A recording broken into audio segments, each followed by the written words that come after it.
Hey there, folks. Welcome to today's episode of the Strategy and Leadership Podcast. My guest today, calling from London, is Sanjeev Loomba, who is the author of The Ninth Gear. He is a transformationalist, a former CEO, strategy director. And one of the reasons I'm really excited to chat with him is because of how he approaches, well, transformation. You know, what that means, how to drive it forward, the implications from lived experience. So, Sanjeev, thank you so much for joining us today. I'm excited to chat. Hey, thanks, Anthony. Joy to be here with you and your listeners. Perfect. Well, I gave my introduction about who you are, but of course, a career of experience can only be summed up so shortly. But do you want to tell our listeners a little bit about your background, what brought you to where you are today, and we can get into some questions? Sure. Look, it was in the early days of my career when I was merely 21, training to be a junior. I was a junior accountant. I qualified as an accountant. I did an MBA. But while I was going through that whole accountancy financial training, I used to end up spending a lot of time speaking to the clients about, hey, there's a new market over here, and there's a great product over here to do, and there's an incredible potential in your people, or you could do a merger and so on. And that taste gave me, or that taste for transformation and being able to find, I have something that I call, I have a disease, which I call potentialitis. And I just go around and I can't help seeing potential. It sounds a little trite, sounds a little cliched, but it really is like that. It's just a kind of thing. And my managers used to get very angry with me to say, hey, Sanjeev, here's the red pen, here's the blue pen, tick and bash. So then the day I qualified, I quit accountancy. I did an MBA. But because I wanted to go into this entire area of bringing about the kind of gains and changes and transformations in individuals, in teams, in organizations, and so on, that I decided after my MBA that rather than going into consulting, was to work in industry. Because it's a very straightforward thing. I don't have any right to say any of this stuff to anyone unless I've had the opportunity of doing it myself and done it. And that to me is very precious. And when I qualified from Cranfield and did my MBA, on graduation day, you had the big consulting firm sitting there, and they sit with their catalog, and they call you and say, "Oh, Mr. Loomba, would you like to come and sit down? We're thinking, why don't you think about us?" And it wasn't. It really was industry that I wanted to cut my teeth. So then I went into industry. I was finance director, marketing director, strategy director, and then CEO of different corporations, different countries, different industries. And that career, that corporate career, was designed to be able to do what I do now.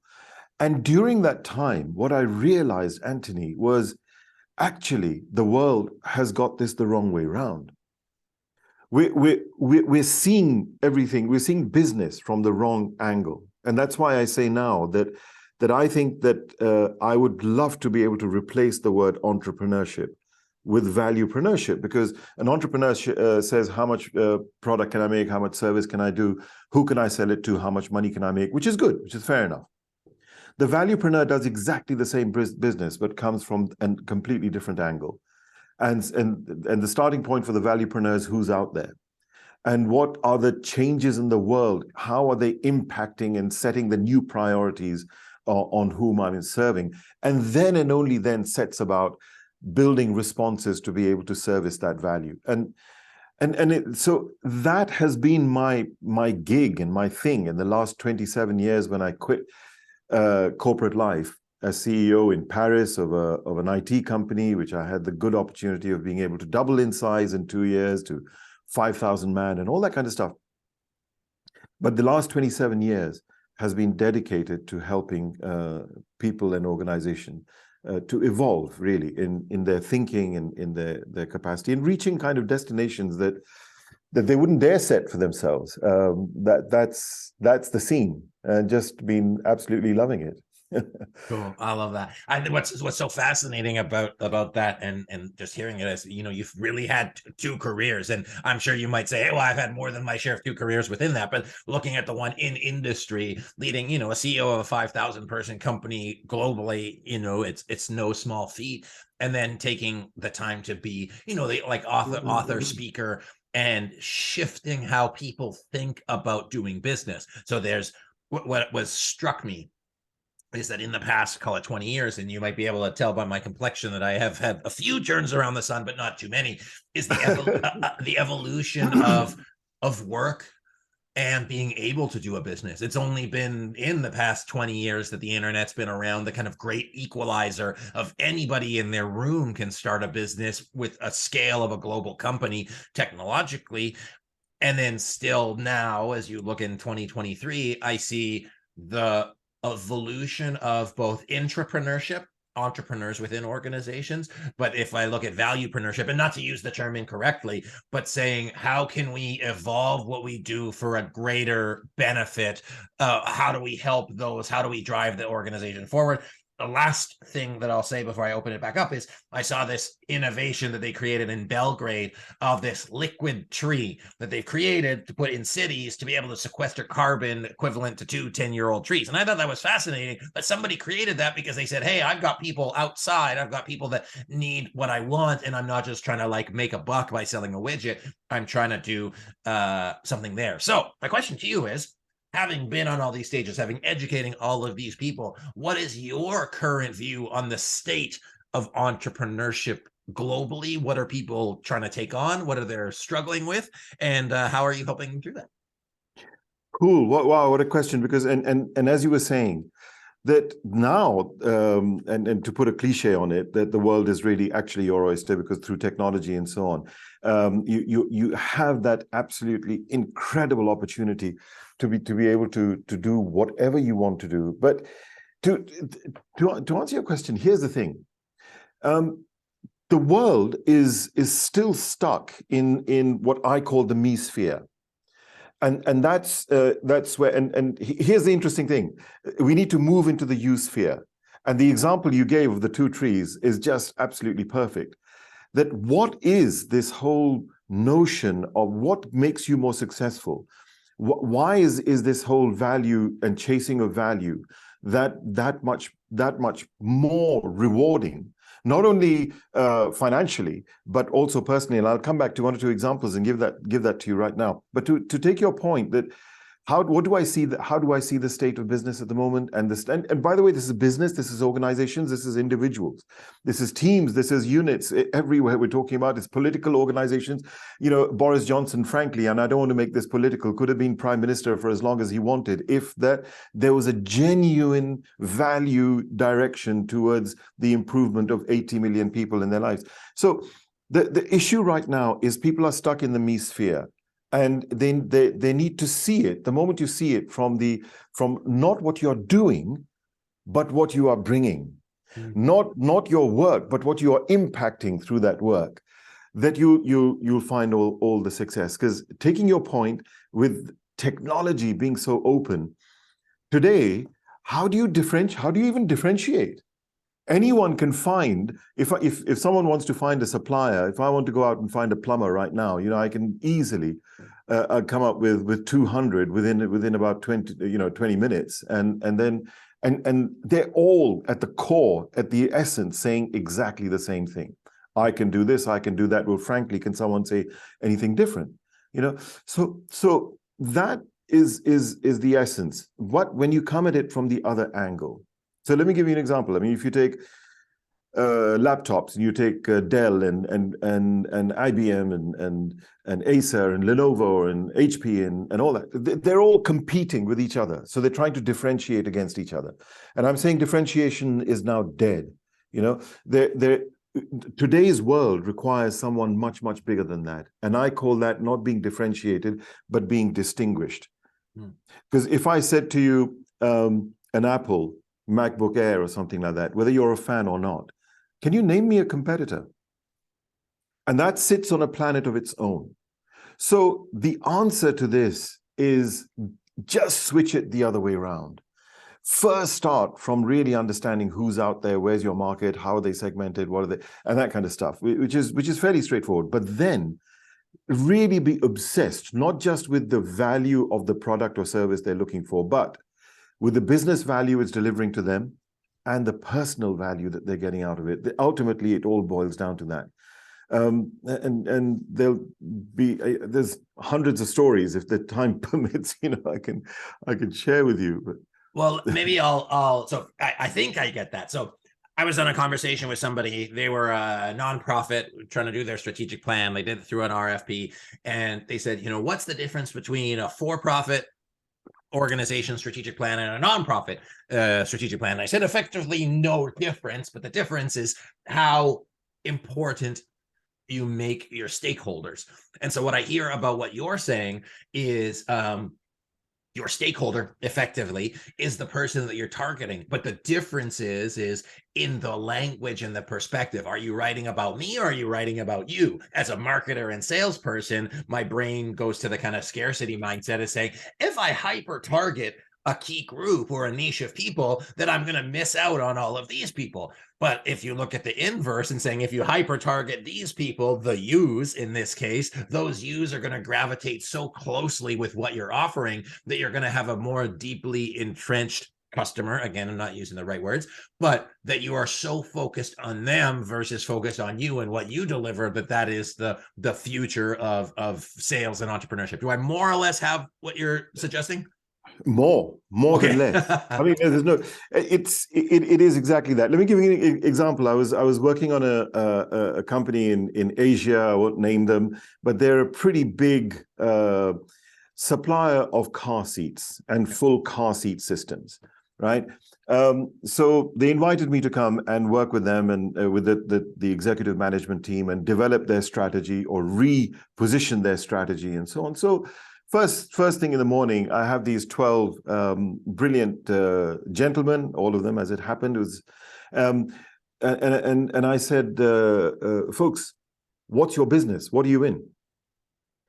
And they started scratching their heads and they were thinking, hey, Sanjeev, yesterday we took you all around the plant and spent a whole day with you, taking you around the business and telling you, and you're asking us what business we're in. And I said, it's a simple question. What business are you in? All right. So someone put their hand up and said, well, we're in the business of making car seats and selling car seat systems. And we've got new technologies in this way and that way, etc. I said, oh, really? And I yawned and I yawned. And then I said, well, who for? But I then said to them, has anyone bought a car recently, a new car? And someone said, yeah, I did. I said, well, blow by blow, detail by detail, can you describe to me the whole process when you went in to buy the car? He said, yeah, I went to the showroom. I said, then what happened? He said, I saw all the cars standing there. And I said, then what? He said, I went up to the one that I thought was going to be the right one for me. And I said, then? He said, then I opened the door. And I said, then? He said, then I put my hand on the seat. I said, yeah, how did that feel? He said, yeah, that felt pretty good. And then he said, then I sat in the seat and it had that new car leather smell. And how did it feel? Oh, it was pretty comfortable. I said, now we're getting somewhere. So tell me, why did you buy the car? And that's the big question, of course, And he said, well, I bought it because as a family, I have 2 young kids and we go traveling to great historical sites. That's our thing to do at the weekend. I said, okay. And what are the conveniences, inconveniences? He said, well, the kids in the back, my daughter and my son are always fighting with each other because one wants to see this movie and one wants to see that movie. And I said, what else? He said, well, my wife complains. I'm cutting this short because her back is hurting. And I said, what about you? He said, yeah, she wants the air conditioning down and I want it cooler, etc. I said, okay, have you thought about this? That in the back seats, in the rear seats, you have on the TV screens, in the headrest, a speaker in the seat that just comes down. So your son and your daughter can be watching completely different things. And have you thought about a massager for in the passenger seat? And you've thought about chilled seats. I mean, now, it's interesting in my car, all of these things are there, but this is going back about 5 or 6 years. So here's the thing. You are no longer a maker of car seats or a seller of car seats. You are a bringer of amazing weekends sharing the the historical adventure beauty with your children and discovery. And that's actually what the customer buys. The customer doesn't buy a car. Mm. I'm not saying anything new, by the way. I'm saying absolutely nothing new. You'll be surprised, Anthony, that as we were doing this, they were making notes. And I say, you've got to be kidding me, guys. Am I saying something so wicked, But what I'm saying is perfectly understood. There's nothing new about this.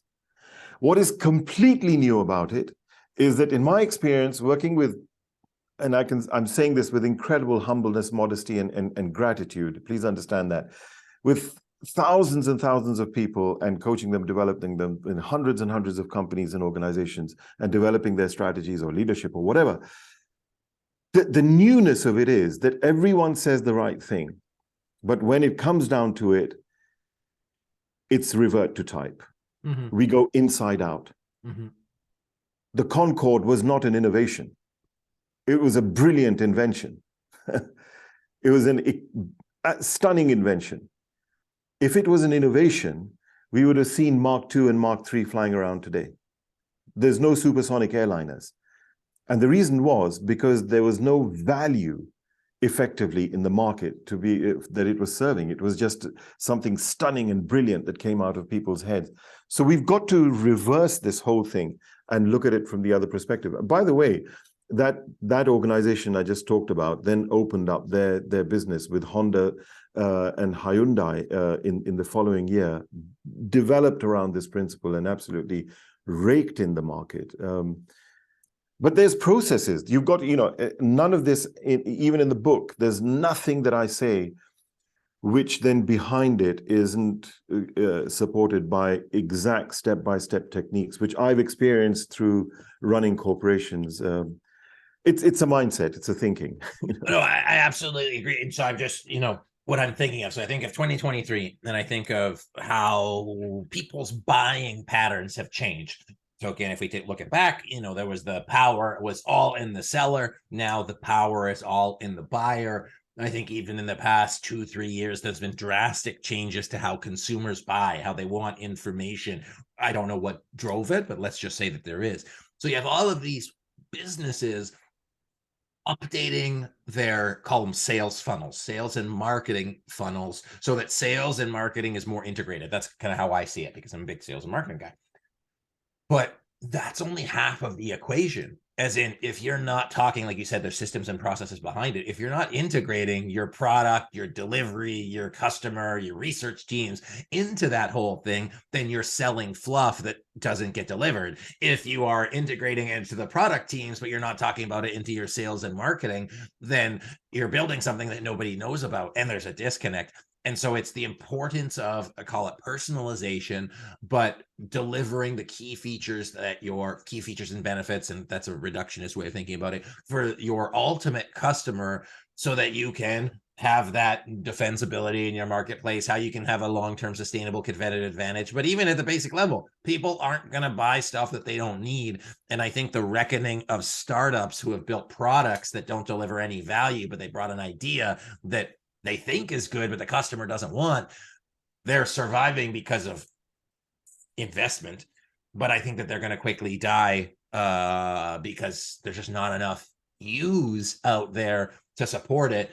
And I think the faster an organization can get to, whether that's product market fit or the evolution of the customer's needs, that's how they're going to be able to create that transformation in their organization. So not just, incremental improvement, but transformation to get to that next point, based on what they need. Thoughts on that? It's incredible. I think you and I should write the next book together. We're so incredibly aligned. Marketing and sales, that where is the difference? To me, marketing in the old sense, in the bad sense, selling was telling, marketing is listening.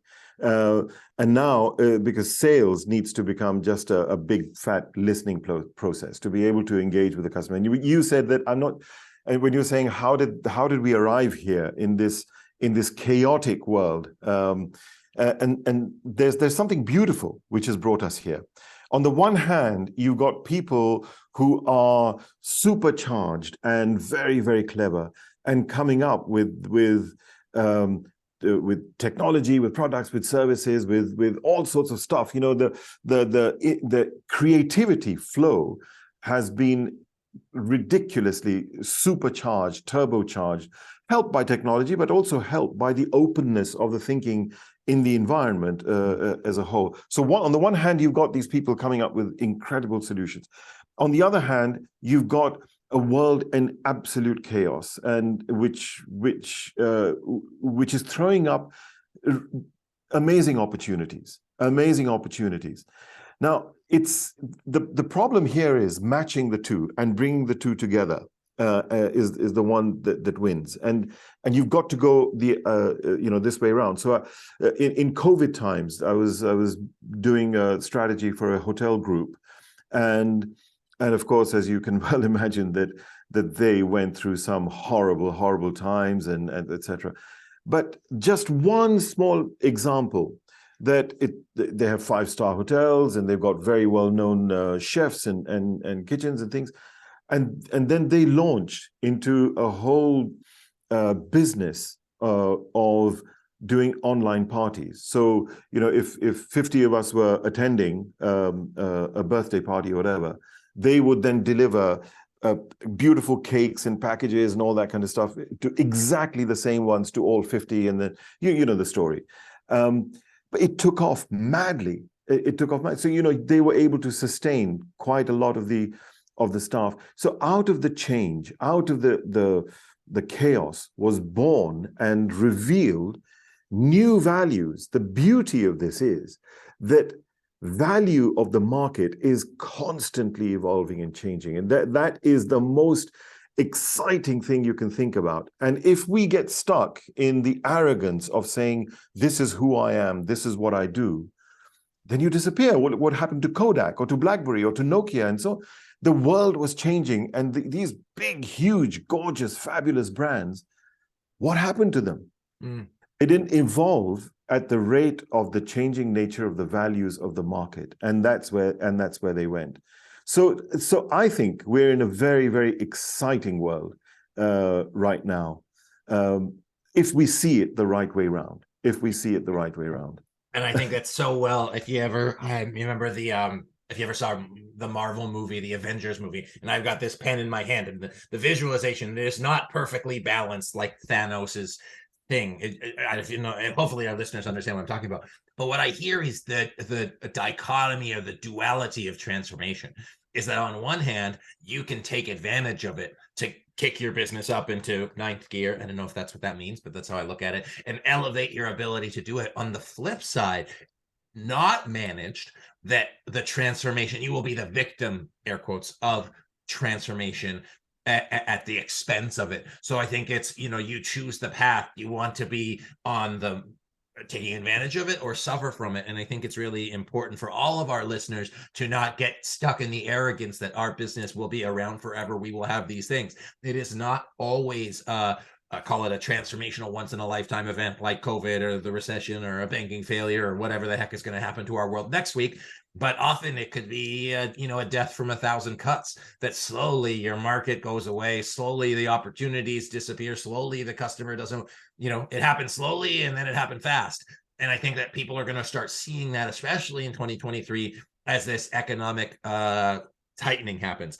I know we could talk forever, Sanjeev, but I have one kind of final question about, you've obviously built all of these learnings in your, 27 years speaking and talking to people and working with these organizations. What was one big aha or reflection that you had in your industry career, potentially that as you were a CEO, that shaped how you work with people or how you understand this, or that was formative in terms of the perspectives you take today? And then we'll finish up our interview. Wow, a royal question. And that moment was, I can actually almost I remember this, sitting in Alsace in my office in a beautiful town called Colmar in France, and after a project that we were working on and a couple of very, very difficult meetings, which was across collaborative teams that were meeting, I came back to my office and I sat down, and I realized that actually the biggest scourge on this planet is disunity. There's disunity. Of course, at country levels, whether you take Brexit or you take this or you that, or or what's happening in Russia or India or wherever. There is disunity. Then when you come to organizations and you do a merger, and there's disunity. Take a team or across teams in an organization. The finance team, the marketing team, the plant or the operations are all at in their own zones, and then it comes down to individuals within a team. And that was a moment that I thought, we've got it wrong, and everyone was pushing their agenda. And it comes back to the same principle that I'm talking about what I can do, and I'm missing what we can bring. Mm. And I remember that time, it was a huge project. We were going into a joint venture with a major company and setting up. I won't go into the depths of that, but that I then sat down and got the whole organization to think in terms of, first we went back to say, guys, stop. Who are our customers? What's their priorities? What's changing in their world? What new priorities is it throwing up? And we actually calculated that. I set up a process, which now I use all the time in bringing about the strategic shift, actually calculated the values and so on. And now the discussions were not happening on what process should we do, which plant should we make, how much, how should we market this, and the things that you're talking about. These are all flowing sequentially after we've got the value sorted out. The moment that we went into the value of the customer's discussions, here's the interesting thing, Anthony, no one could disagree with anyone. Because you can't. The problem with disagreement is that it's me, I'm saying my way and my thing, and I've got my agenda, you're saying me, my way, my agenda, and my priorities, and there will be conflicts and disunity. But the moment that we are saying, who is it that we are jointly serving, and what are those values, there is zero argument. Yes, there was some discussion, and some people were saying, well, no, I don't think that the value of the customer is that. I think it's this. And the other person saying, well, I think it's this. Well, then it's easy. Go ask the customer. Mm-hmm. So the beauty of value of the end beneficiary of whatever you're doing is that it doesn't belong to you, it doesn't belong to me. It actually is independent. Whether you and I exist or don't exist, it exists. And that brings, and I saw a shift the moment we did that in collaboration, because no one was threatened anymore. This is the other thing. Every individual works with themselves. There's nothing wrong with that. This is the human condition. But when you find that common perspective, that purpose, then you collaborate in a way which is not threatening to you. And suddenly we were working, and it was like an orchestra. There was communication. Someone was saying, hey, guys, on that project, here's my expertise. Here's I'll contribute. Someone else is saying, okay, my contribution is this. The HR guys were saying, I will recruit in this way. And that is value. It's collaboration. It's cooperation. It's ownership. It's performance and perfect alignment of the organization. And if I may, in here, in all 5 sections, the sections go like that. That first, I talk about the culture and the whole ideology and understanding of culture, but the models of value. Then in section 2, we talk about the strategy and step by step, linearly, like you said, where does process come? Where does marketing come? It's sequential. Then in the 3rd section, we talk about the mind. Because it doesn't matter how much strategy and all that you've planned and how much you've looked at the market, if you are in fear and worries and concerns, it ain't going to happen. Then section 4 is about the magnetism of you as a leader and a bringer of value to your total people environment. Then the 5th section is about unity and what I call trust capital, building relationships. So look at the sequence, and it's complete. Yeah. I couldn't have said it better myself, nor would I want to try. So I'm glad that there's a lot of people. I mean, we talk about alignment all the time. So like you said, we should co-write the next book together. So we'll talk about that. But Sanjeev, I can't emphasize how important it is what you were sharing about that. Once you get yourself out of the way, especially in teams, and you think about the end customer, then it's not about being right. It's about delivering the most value. And I think that both for a sustainable and a successful future, our listeners will be best served by doing that and aligning their teams around what's really important. So, Sanjeev, thank you so much for the time today. Where can people pick up your book? Where can they connect with you and learn more about your work? Yeah, sure. So it's called The Ninth Gear, and there's I'll enjoy sharing that at some point. It's, of course, it's on Amazon. It's in Barnes and Noble or wherever people get their books. So yeah, and connect with me. It's valuepreneurship.com, or Sanjeev Loomba on LinkedIn. So join in. Let's have fun together. Awesome. Sanjeev, thank you so much for being on the podcast today. It was a super fun chat, and we definitely see eye to eye on a lot of things, but also learned a lot on different perspectives. So thanks for the time today. Thank you very much, Anthony. I thoroughly enjoyed it.